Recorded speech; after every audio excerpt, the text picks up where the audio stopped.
İnsanın məna axtarışı məsələsindən danışacağıq.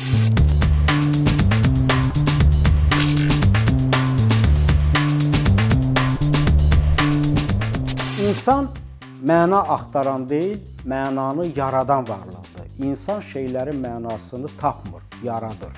Şeylərin özü özlüyündə mənası yoxdur. İnsan yoxdursa, məna da yoxdur. Mənalandırılmış dünya içində insanın olduğu və insanın içindəki dünyadır. İnsan yalnız mənalandırdığı şeylərə ad qoya bilir. Ad qoymaqla varlığa ünvanlar yükləyir. Məna ünvandır. Adlandırılmamış dünya insan üçün ünvansızdır. Deməli, mənasızdır. İnsan varlığa mənalar yükləməklə onu adlaşdırır, adresləşdirir. Beləliklə özünü şeylər dünyasında itkin düşməkdən qoruyur. Var olduğu aləmi mənalandırmaq insanı qorxularından arındırır. Varlıq özü özlüyündə adsızlar aləmidir. Varlıq ona yüklədiyimiz mənalarıyla bizə səslənir. Heidegger deyir, fəlsəfə var olanın varlığının bizə səslənməsinə diqqət edərək danışan xüsusi və qarşılıqlı bir ünsiyyətdir. Mənalandırdığımız hər şey bizimlə danışır.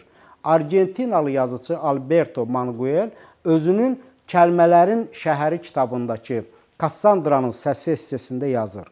Dil təkcə adlandırmaqla kifayətlənmir, həm də gerçəkliyi yaradır. Demək ki, insan dil vasitəsilə varlığı mənalandırmaqla ona canlılıq bəxş edir. Varlığın canı onun mənasıdır. Deməli, mənasızlıq cansızlıqdır. İnsan cansız daşı heykələ çevirməklə ona məna yükləyir.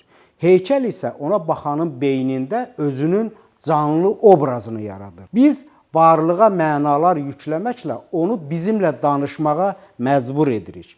Sənətdə məna həmişə örtülüdür. Dil bu örtüyü metaforalarla ifadə edir.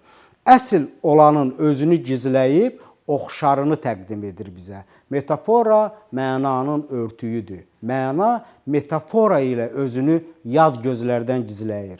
Metafora mənanın duvağıdır, sənətin dilidir.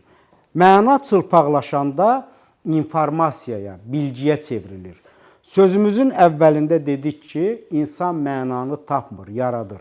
İndi isə deyirik ki, məna həmişə örtülüdür. Ziddiyyətli bir mənzərə yaranır sanki. Demək ki, məna əvvəlcədən var, amma örtülüdür. İnsan sadəcə o örtüyün altındakını tapır. Xeyr, varlığı metafora ilə örtən də insanın özüdür. Varlıq özü özlüyündə bir bütün olaraq çılpaqdır. Biz onu mənalarla örtərək çeşidləyirik. Ümumi su kütləsi olan dənizlərə ad qoyub bir-birindən fərqləndirdiyimiz kimi.